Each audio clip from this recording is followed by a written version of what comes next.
अस्सलाम वालेकुम। आज मैं बना रही हूँ करेले प्याज जो कि कड़वे बिल्कुल भी नहीं बनेंगे। मैंने 3 बड़े करेले लिए थे और 3 ही दरमियाने साइज़ के प्याज और दरमियाने साइज़ के टमाटर, इन सबको अच्छी तरीके से कट कर लिया था। सॉरी ज़रा खाँसी भी शुरू हो गई है।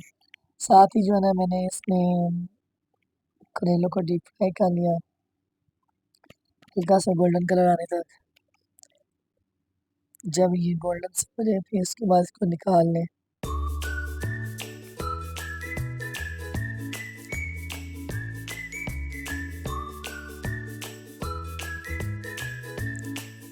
अच्छा, अक्सर लोग कहते हैं करेले कड़वे बनते हैं, लेकिन मैंने जब भी बनाए हैं तो मेरे बिल्कुल भी कड़वे नहीं होते, बहुत मज़े के होते हैं। और ना ही मैंने कभी करेले धोकर धोने के दौरान नमक लगा के ऐसे रखा हो या कड़वापन दूर करने के लिए, बिल्कुल भी नहीं करती, ऐसे ही बना लेती हूँ।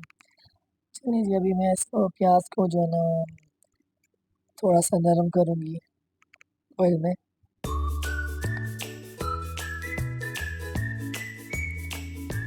जैसे ही थोड़ा सा नरम हो जाए तो इसमें मैं टमाटर डाल के मिक्स करूँगी अच्छी तरीके से।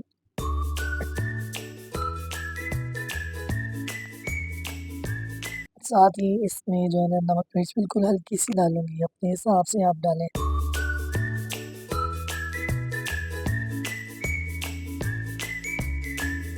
थोड़ी देर के लिए इसको मैं ढक के रख दूँगी ताकि ये सॉफ्ट हो जाए।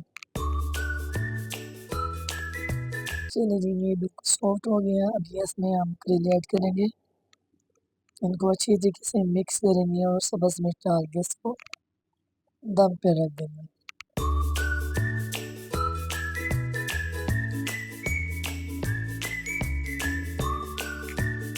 बहुत ही मज़ेदार किस्म के करेले मेरे तैयार हो गए हैं।